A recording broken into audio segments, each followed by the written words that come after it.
Hello, everyone. Welcome to the 21 Hats podcast. I'm your host, Lauren Feldman. This week, Jaci Russo tells David C. Barnett and Kate Morgan how the hiring of her agency's first top-level salesperson went wrong. About 4 months ago, when Jaci first told us about this big step, she sounded thrilled. She said her new sales chief was a delight to be around, had hit the ground running, and had already lined up at least one impressive client. Unfortunately, none of that panned out. But Jaci, who was hardly the first business owner to have an important placement go off the rails, offered to walk us through her process to see what lessons we could all learn. Were the interviews flawed? Was the onboarding effort insufficient? Was it the executive recruiting firm she used? Was it the compensation structure? Or was it the remote work arrangement? Plus, we also discuss the mounting evidence that companies have stopped filling entry-level positions. And should that trend continue, where will owners find the next generation of leaders? Even in good times, owning and running a business can be a lonely pursuit. Our hope is that these weekly conversations will let owners know they are not alone in facing challenges. In fact, that's the whole idea behind the 21 Hats community, engaging with other owners to get the kinds of insights only another owner can offer. If you're interested in learning more, you can sign up for a free trial of the Morning Report newsletter, which highlights the most important news of the day for business owners and shows how other owners are confronting challenges and seizing opportunities. Just search the 21 Hats Morning Report to subscribe. And if you like the idea of helping out another business owner, on Tuesday, August 19th at 3 Eastern Time, we're going to hold another 21 Hats Brainstorm.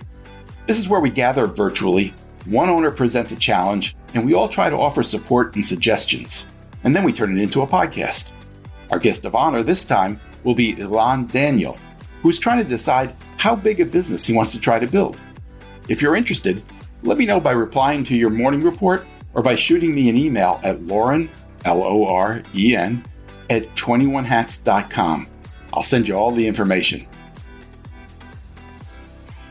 Joining me this week on the podcast are regulars David C. Barnett, who is based in New Brunswick, Canada, and helps people buy and sell businesses. Kate Morgan, who is CEO of Boston Human Capital Partners, which is based in Boston and offers recruiting and fractional HR services. And Jaci Russo, CEO of Brand Russo, a marketing agency based in Lafayette, Louisiana. The episode is titled, When Your Biggest Hire Ever is a Bust.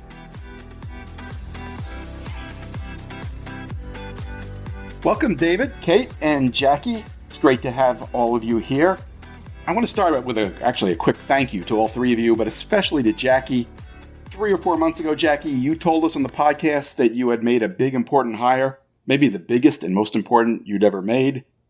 This week, when I sent out an email to all of you asking if you had anything you'd like to discuss, you volunteered that we might want to talk about that hire, which did not work out precisely as you'd expected. And I just want to thank you for that before I start poking my finger in your wound. So, with your permission, Jaci, I will now remind you of what you told us 4 months ago, shortly after this hire. So you hired a business development person. You told us you had been doing okay in terms of business development, but you needed to hire an adult, someone who has a real program that's focused only on business development. You hired a recruiter, an expert in search, specifically in sales, and you gave this person a checklist of what you wanted. They gave you back someone who checked none of your boxes. None. Correct. But who, you told us then, was exactly the person you needed. Someone who hit the ground running and was already lining up opportunities in her first 3 weeks. She revamped your CRM system and had just been a general delight. You mentioned that your search firm had worked with her previously and knew she'd be a great fit. Jaci, you're still there, right? I am. So far, so true. Right. When we talked about it, I asked you what boxes she hadn't checked for you, and you kind of apologetically said you thought you needed some hotshot East Coast, West Coast, big city dude who'd come in with all the slick talk. Instead, you hired this very nice lady from rural Georgia who was, at that point, killing it. In fact, you didn't want to give her last name because you didn't want anybody to poach her. Or first name. No names, for sure. I asked you if the recruiters had to sell you on her since she didn't check your boxes. And you said that, in your field, you're an expert. You hope that people will take your advice, and you reminded yourself to shut up, sit down, and follow directions. And so you took the meeting with this person, and 10 minutes in, you were like, oh my gosh, I am so glad they matched us, and you were off to the races. So maybe now you could bring us up to date. What has happened? So that is a very accurate recitation of exactly what I said 4 months ago. And I stand by all of it. I tell you that, the firm was reputable. She came highly recommended. I had all those thoughts. I felt all those things. I really thought that this was like a game changer. She made all those changes. They were very expensive, but I supported them. And it has become an expensive lesson in a list of the expensive lessons of entrepreneurship. So here we are, starting over again. Well, tell us, where did it go wrong? So the end unfolded in an odd way. So fast forward from the quotes you just gave, fast forward 3 months, and nothing has developed. And we met daily for 2 weeks so that I could really download everything I thought she needed to know, made sure she had all the right resources, access to the library of all of our documents, all the things. She wanted to make some big changes, move us away from kind of what I would think of as a baby small business CRM and move us into Salesforce, hired an integration firm, brought in ZoomInfo. I mean, all the things. So right there, I would say is thinking about us maybe as a bigger company than we are. She had previously worked for much bigger companies, but some startups. She had some startup background. So that didn't raise any red flags. She did walk in with somebody that she thought would be a great client. They were not in our target markets. They weren't the kind of company that we typically do business with, but she had a relationship with them. That fizzled out. But I mean, those things happen. So I'm not too worried. Were they not right for the same reason, because they were too big for your business? No, they were actually smaller than our typical client, but not a good fit in terms of matching up our industry expertise and process. They would have benefited from us, but I've realized later they were never going to get approved budget-wise. They wanted a $500 a month solution, and we're not that. So, but no big deal. So first month goes by, there's no big opportunities, but I'm still all in because it takes time. Like, who pulls this off in 4 weeks, right? Second month goes by, and I'm starting to think, surprised, I think I would have had some meetings by now, just based on the people that I know and pulling in some relationships. I mean, the agency at this point in 2 months has probably had 10 discovery meetings and signed a new client. And so I'm starting to wonder. Now we're in month 3, and I'm definitely starting to say things like, what can I do to support you? This isn't moving as quickly as you predicted. She wrote out a go-to-market strategy that had very clear path forward, and we are well off that path. And so I'm starting to say, what if? And I actually was heading to London and arrived. And so she had sent an email while I was on the plane that said, hey, I want to do some things differently. And I'm thinking, okay, I mean, she sees the same thing I'm saying. What's happening up to now is not working. We're going to make some changes. And that was this odd, like almost fall off the cliff for the next 3 weeks. It was just a rapid downhill descent. It was like she lost her confidence. She was no longer kind of organized and on top of it like she had been the 3 months. I honestly, at one point, was concerned that maybe something was going on with her personally, but she said no. And I reached out to the placement person and said, hey, this isn't going well. I don't know how to fix it. I'd like your advice. Here's what I'm seeing. And I sent, reports, some email correspondence, some thoughts. Wow, yeah, that's surprising. Give me a couple days to think about it. I said, okay. Came back with an incredibly thorough breakdown, step by step. I think this needs to be different. I think maybe try that. I thought, oh, that's great advice. Yep, I've done 3, 4, and 5, but 6 and 7, that's really good advice. Okay, great. I'm going to start working on that with her. And then I get a 2-sentence email that says, this isn't working out. I tender my resignation effective immediately. And I was like, where did that come from? Wow. And so here we are. So, first of all, Kate, you run a recruiting firm. Any immediate reactions to that? Yeah. Was it a contingency search? Meaning? You paid a finder's fee? Yes, I paid a finder's fee. And you had 3 months to make it work. Did you have to, because usually there's a 90-day guarantee. Did she leave before the 90 days? Well, we started to realize it wasn't going well before the 90 days. There wasn't a time limit put on, or there was. I didn't go back and look at the document to see. I reached out, though, to the firm, and they were like, well, this is shocking. We've placed her before, and it's been a great success. We are stunned. If you will trust us, we would love to right this situation and do that work again and find somebody who's a better fit, no charge. So I have no grievance with the firm. I feel like they are absolutely handling it the level that I would if it was me. Yeah, no, that's fantastic, because we hear of situations where they'll sandbag somebody so they can assure that they'll get the full contingency referral fee. To the point, we had somebody that was relaying the story that the person wasn't really working out, I guess. And again, it was the candidate had buyer's remorse.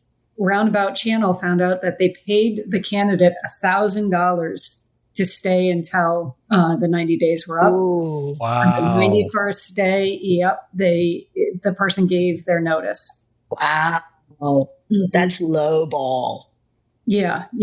I think that might be, that's a conflict of interest bordering on fraud, isn't it? Well, welcome to the world of recruiting. It's pretty shady. I'm not sure it's bordering on fraud. I think it's the definition of fraud.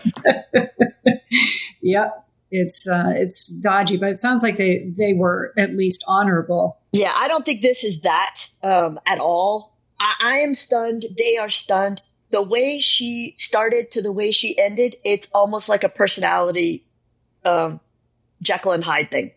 Mm-hmm. Well, it sounds like she probably got another offer while this was all going on. For whatever reason, it was a better fit for her, so she started going down that path, leaving you high and dry. Maybe. I don't have that impression. My takeaway after many, many nights of thinking about it is that she's maybe been a part of a bigger team and had the luxury of being in a crowd, like that high school group project thing. And all of a sudden she's a unicorn and there's only one and all attention's on her. And I think she cracked under the pressure, not pressure I put, because I think I'm pretty laid back. And I checked with my team. I went back and rewatched all of our meeting videos, plugged them into ChatGPT. I was like, what could I have done differently? And ChatGPT and I think that she isn't used to carrying the weight on her own, and it broke her. Yeah, we see that a lot, particularly because we're focused on a lot of the work that we do around sales is the first salesperson into a company. And yeah, that's you're actually looking for a very different person than most larger companies that are looking for just another account executive or sales rep. Right. Jackie, how are you paying her? A salary plus commission. And what kind of salary? Was it like would you say it was a low, medium, or high salary? Like, is somebody I would say it was high. It was high. It took my breath away. So somebody who took on the role could have presumably lived on the salary without actually making any sales? Yes, unfortunately. And I did think about that at the time and quite a while thereafter. But it was not as high as they originally wanted it to be. So my theory was, and when we talked it all out, that the salary plus commission was going to be really, awesome. But just the salary wasn't quite as much. It was more than I wanted, but not as much as they wanted. And so I thought that still left enough, because I think salespeople need, they're competitive by nature. And so they need a little drive and a little push. And so I felt like we left room for that. But now I think maybe it was too big. And before this, were you the only person kind of doing sales? Or has someone else filled this role before? Well, that's an interesting question. So we are blessed and fortunate that we get a really nice, steady stream of inbound from thought leadership, from consulting work, from current clients. And that keeps the pipeline, full enough. Not as much as I'd like, but it's steady and good. This was the goal to double our efforts so that now we had a really great two-prong approach. Over the years, this is not the first time we've ever tried to hire a salesperson. We have done this, and I can tell you, this is the first time we've ever hired someone of this caliber at this level with this approach.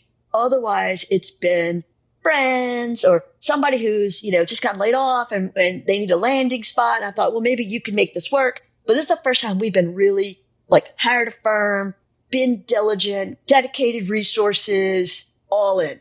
So in looking back, Jaci, are there things that you've decided you would do differently the next time? For example, the issue of the checklist. You hired someone who didn't check any of your boxes. Do you think that was a mistake, or do you think you would respond the same way to a person put forward by a firm that you were trusting? I am inclined to believe that my checklist is based on the rantings of a lunatic who doesn't know better.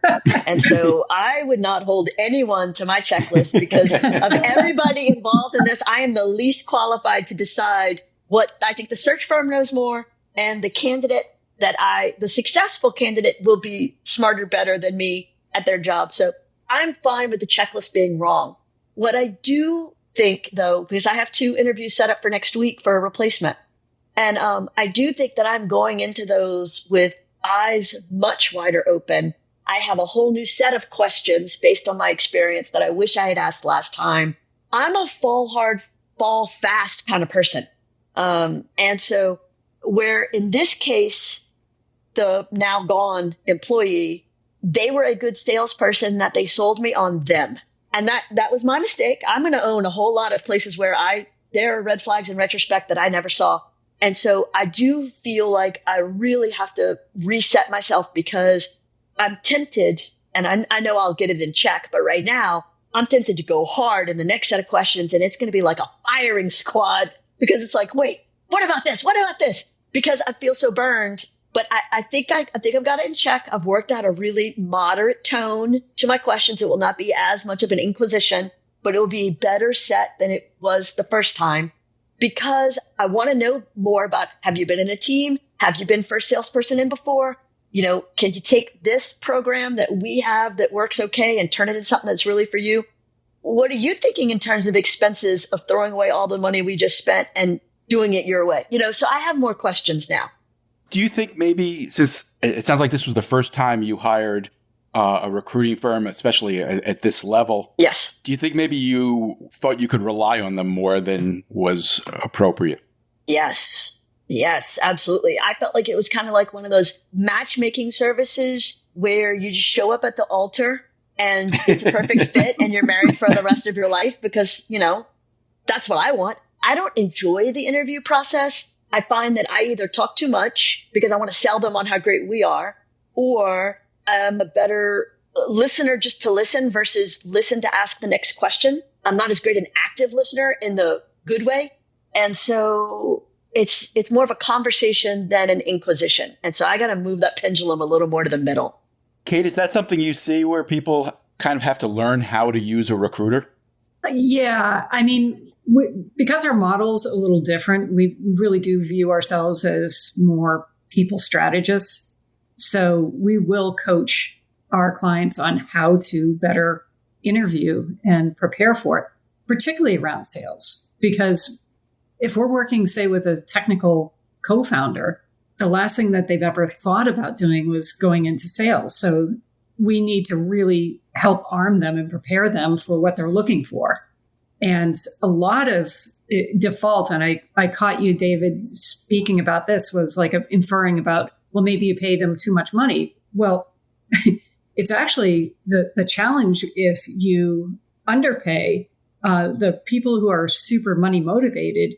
If your sales approach, if it's hard, if it's a long sales process, they won't stick around. They're going to go do something, find it easier. So one of the best examples of a response when I was looking for a first sales hire in the UK for a client, I talked to this woman and her response was that she looks at her desk like her own franchise. And that conversation I had with her was about 20 years ago, and it stuck with me because that's really what it is it's not so much about the money. It's about the entrepreneurial spirit that salespeople have.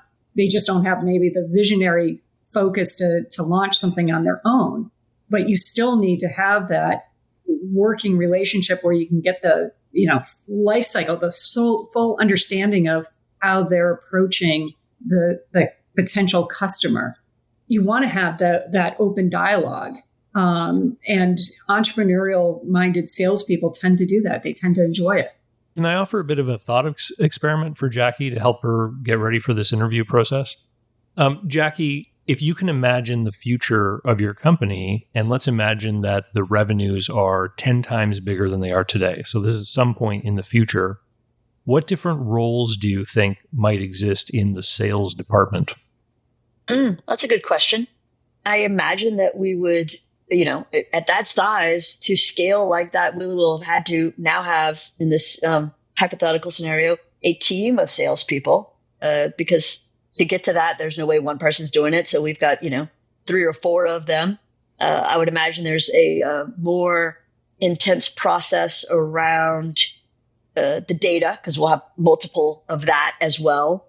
And the whole thing is just bigger. So you'd have salespeople who are trying to make contact with prospects, and then you would have some kind of sales manager, and there would be some kind of strategy function in there too, either by the manager or maybe with some other people. Uh-huh. And so when you hire your very first salesperson, all of those tasks still need to be done, but you don't have a team.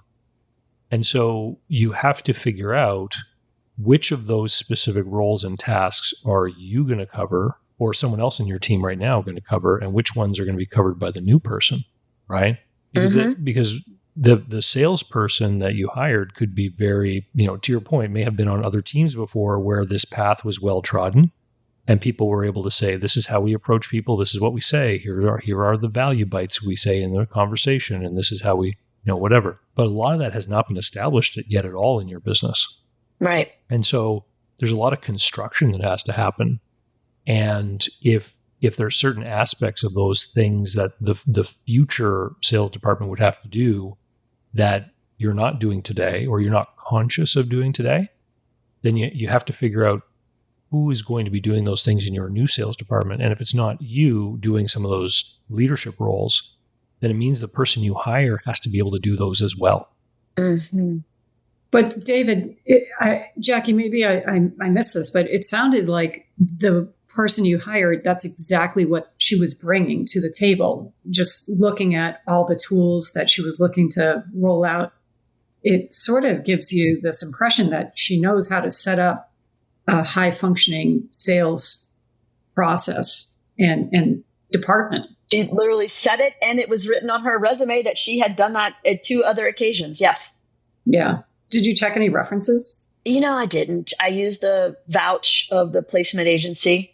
I have such a sticky thing around the reference thing. And so, talk me off the ledge on this. My theory is anybody is going to give me the people that are going to say nice things about them. And so I'm going to call, and those people are going to say nice things. So what are we learning? You're not going to tell me to name a number of somebody who doesn't say something nice about you. Yeah. But here's something to think about her experience, though, because it may absolutely be true that she did set these things up in other companies, but is it because of a plan and a strategy, or was it simply mimicry?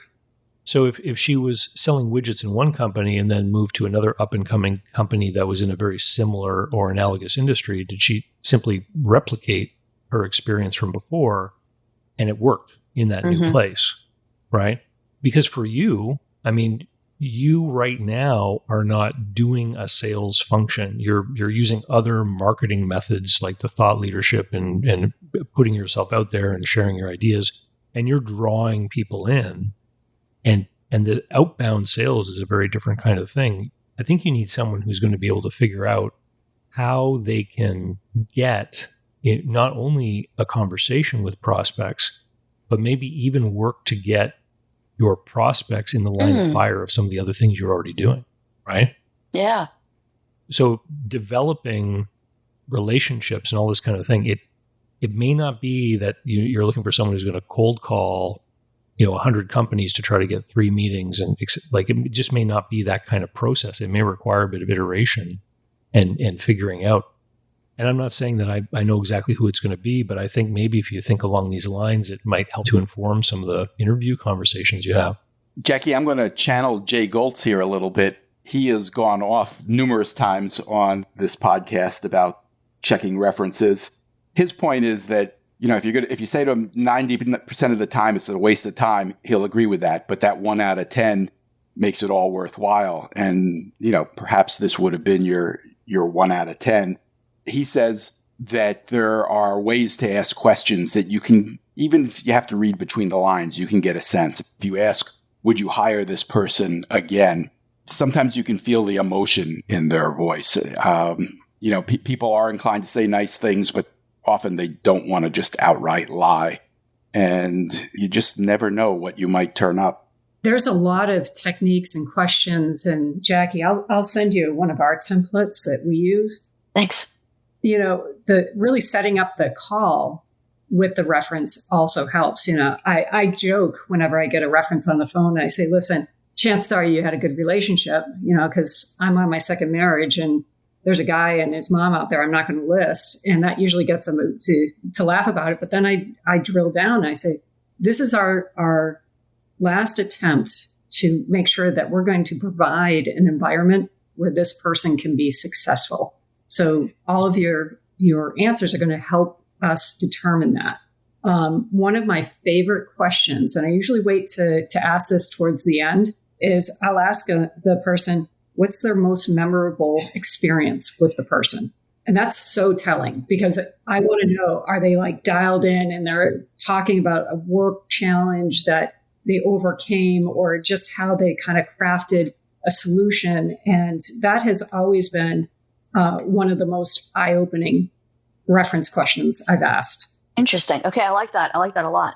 I'm curious, Jackie, are you comfortable with the move to Salesforce? I've been told many times that that's kind of overkill for most small businesses, that it's too expensive, not necessary. There are plenty of solutions that are less expensive that work just as well for a smaller business. I wonder if that might have been a red flag. It definitely was. And it's something that I'm figuring out what we're going to do. I'm pausing thought until we hire the next person. And then, depending on what they want, that'll determine how we handle it. I feel as though it's a Maserati and I just need a Honda for school drop off, Yep. So no knock against them. They are what they are. But they are way more machine than my lead foot needs. So we'll see how that's going to all develop. And I'm going to spend some time as we go through the process and figure out what makes sense for the next hire and a really good system for us moving forward. I'm always struggling with this concept, and Michael and I have talked about it extensively through these past few weeks, because I believe that this is a hireable skill. I do not think that I am the only person in the world that can sell the services of my company. I think if that was the case, we'd be the only ad agency, but there's like 84,000 others out there. And so all of those have somebody at their place that can sell them. That means there's somebody out there that can sell us. And I remember in the early days of our agency when we struggled with the scalability for account service and having somebody that clients would turn to and not always need to call me. And we've done that. I don't handle anything day to day for our clients. So I know we can do that here too. I just have to figure out how. Anything else that you're thinking about doing differently this time? Any changes to your process? Well, I think I'm going to ask much better questions this time, and I'm very excited about the cheat sheet. So thank you for sending that over. I am going to call references because I think we've had a good conversation around that. That's landed. And I think I'm going to do a better job of listening to them talk about their process. I'm not as detail-oriented as I wish I was sometimes, but I'm going to ask some very detail-oriented questions and ensure that I have a really good understanding of their vision of how they want to do this. So have they been in this exact spot before, or has it just been a part of a team? Because I think that's a big piece of this. Jackie, I think you told us when you first 4 months ago told us about this hire, that not only had you used a recruiting firm, but you had other people at your company that played more prominent roles in the hiring of this person. Oh, yeah. And you were kind of the last person, the sign off. Is that going to change? Oh, no, we still do the peer interviews. And, I have accepted full responsibility, well-deserved, for making the choice. So I have empowered the rest of the team to dig deeper, have more time, ask more questions. Don't rubber stamp it just because you think it's what I want. And I've brought in one more person to the circle who clearly had some misgivings almost from about week 2 or 3. And so they're in the peer circle now. They get to be a part of the peer interviews because it turned out their instincts were right. And so I want that thought process during the interview process, not after we've hired. There's one other thing that is a real low lift, cheap way to also make sure that you kind of understand what type of salesperson you have is if you use DISC. So we have a platform that we use, TTI, and they have a sales specific assessment that is super, super helpful. Awesome. Yeah, we do Enneagram and DISC. And I didn't see any red flags there, so I missed it. Jaci, in my own past, in my sales career, one of the models of compensation that seemed to work well at weeding out the wrong characters really fast was a model with a very low base pay, but an advance against commissions. So I remember one sales job I had where it was a really tiny base. It was like 12 or 15 grand a year. But for the first number of months, they paid me a higher salary, but this was an advance against the commissions I would ultimately earn. And over this period of sort of onboarding, I learned how to do things and I started to make sales. And then they pulled that sort of advance minimum away. But by that time, I was bringing in my own revenue from the commissions I was earning, and I was great.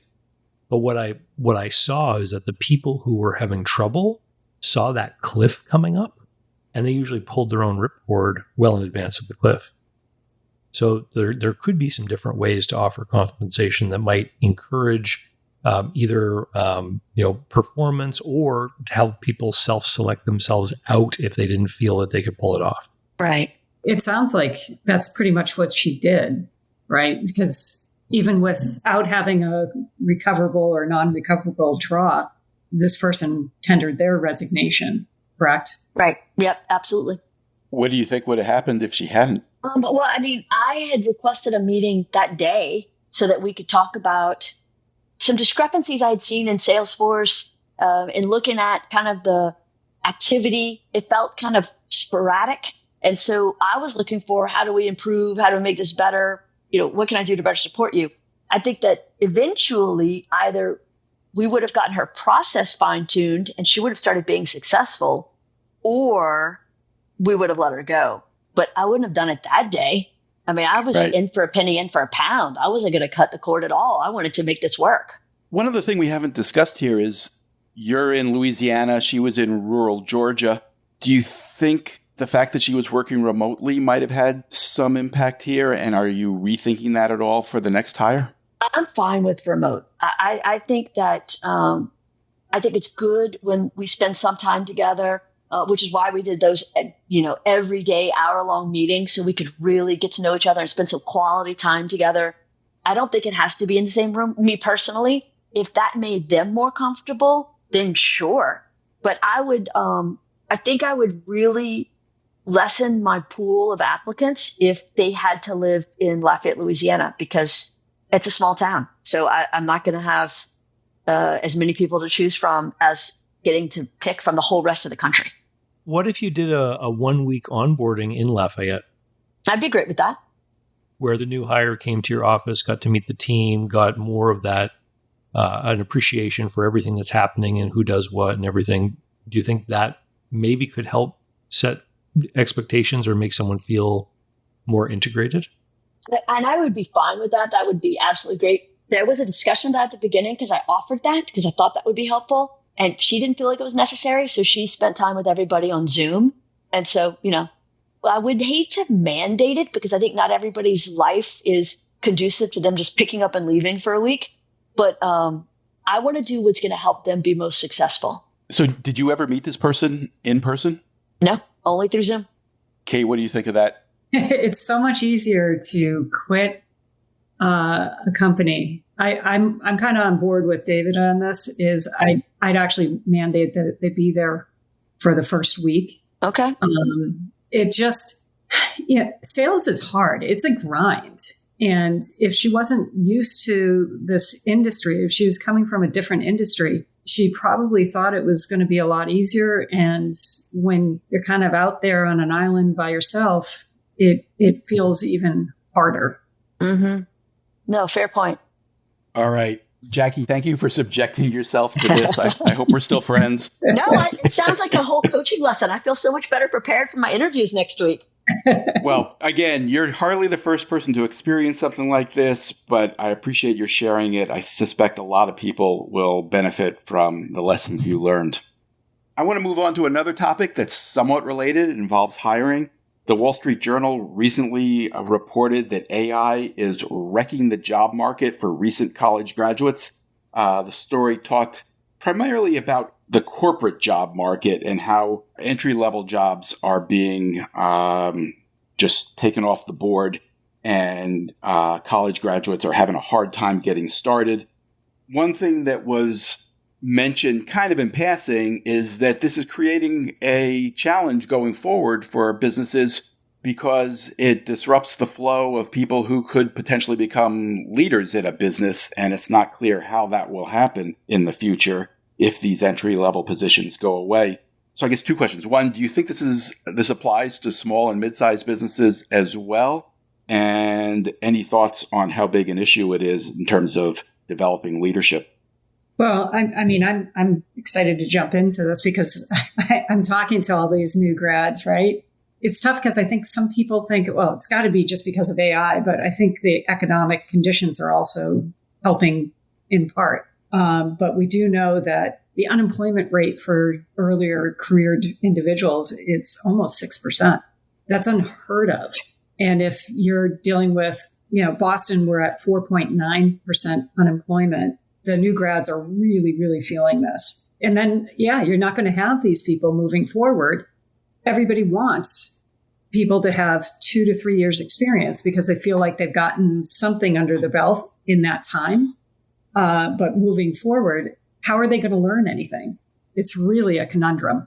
It's interesting. I agree. I don't think it's primarily AI because I don't know enough companies that have integrated AI to take people's roles yet. Will it eventually? Probably, but not yet. What I've seen for us is a shift in interns. We used to have all these super hungry interns in college who wanted to get experience, learn the job, and be an asset with real knowledge under their belts by the time they graduated. We haven't seen intern demand like that in 5 years. Yeah. Well, I think that's part, we went from helicopter parents to the snowplow parents. The snowplow parents are saying, no, don't get jobs. Your job is to go to school. Mm-hmm. And then they're turning them over to me and saying, hey, can you help my kid? What? They have no internships. They have nothing. And I don't even know what direction to point them to. Don't send them to me. But isn't there a parallel to this time? If you dial back to the early 90s, new grads were graduating and there were not a lot of new positions. And the story at that time was that the baby boomers hadn't started to retire. And that, the corporate ladder was choked with the baby boom generation not yet making room for new people. I think we've seen this sort of thing before. This is a hot topic of conversation in my house because I've got children that are almost 16 and 17 years old. So they're about to make decisions about college. And so we're talking about, what kind of thing are you going to study that you think will be valuable in 5 years' time? It's tough to figure that out. My opinion is that developing like a toolbox of skills, I have experience with this, etc., is going to make someone more marketable. I think the real danger out there is not necessarily for the kids or the businesses. I think it's degree granting institutions. I think the value of a degree is about to shrink here dramatically. Absolutely. We know that 40% of students aren't even working in their line of education. So the work in the field of their study, it's not available. So big waste. Don't you think that's always been somewhat the case? And do you think 40% is dramatically higher than it used to be? That's a good question. Being a college dropout with an interior design degree. There you go. Right there with you. College dropout, pre-law. Yeah. But my kids are 4 for 4 on business degree, works in business, chemical engineer, runs a plant, filmmaker, now English teacher, and therapist, about to graduate and be a therapist. I think the issue of where leadership is going to come from is a very real one. I mean, I just think about some of the business models that we're all familiar with. Like think about law firms. Law firms just are not going to need the number of associates they used to have. It's going to be much easier to do research. And that creates the question of, where our partner is going to come from. Jaci, even in your business, already I suspect you could probably get by with fewer people available to create content, to create proposals, things that with the help of AI, not turning it all over to AI, but with its help, you can do more quickly than you used to be able to do. And we could just go on and name other industries. Kate, have you seen companies start to get concerned about this? No, because unfortunately we're working with earlier stage companies and they're living in the now. Me personally, I look out, but it also, I think even when my daughter was young, I told her, your internships, you should almost be paying them to be an intern because you're amassing all of this knowledge and you're learning and you're growing. But we're not seeing students, young people thinking in those terms. So unless somebody's going to be willing to take a risk on somebody, we're going to have this problem. And that, again, everybody's saying, well, we're not going to be looking to the future. We need to think about our EBITDA. And if that means we're not going to hire some folks, great. And that resilience you're talking about is kind of what I'm thinking about when I say you want a toolbox full of tools, things that build your character and everything. 100 years ago, people didn't have all these degrees. They went to work for a company who hired them because of their attitude or their promise. And then the company trained them. And, in my own business, I know that when I hire someone like on my analyst team, I'm going to have to invest 6 months into them before they really are productive. This is what makes hiring so difficult. I want to make sure I pick the right person, but then I know it's on me to turn them into the person that I need to have them be productive on the team. And as people see less and less benefit in degrees, I think maybe we're going to be heading back into that kind of environment. I mean, what do you think? Absolutely. All right. My thanks to David Barnett, Kate Morgan, and especially Jaci Russo. One thing before you go. Everything we do at 21 Hats is created by entrepreneurs for entrepreneurs to help us all learn together. If you get something out of listening to these podcast episodes, consider joining the conversation. You can do that by joining the 21 Hats Sounding Board, a Slack channel where you can tap the wisdom of a very smart crowd, or by becoming a founding member and joining our monthly Zoom forum, where you can be part of conversations much like the ones we have on the podcast. You can sign up for both by subscribing to the Morning Report. If you have any questions, you can email me at lauren@21hats.com. And if you get something out of this podcast or out of the Morning Report, please tell a friend, tell an enemy, tell every business owner you know. Your word of mouth, owner to owner, will always be the most effective way to build this community for all of us. Thank you. It means a lot. This episode was produced by another entrepreneur, Jess Stuberon, founder of Blank Word Productions. Thanks for listening, everyone.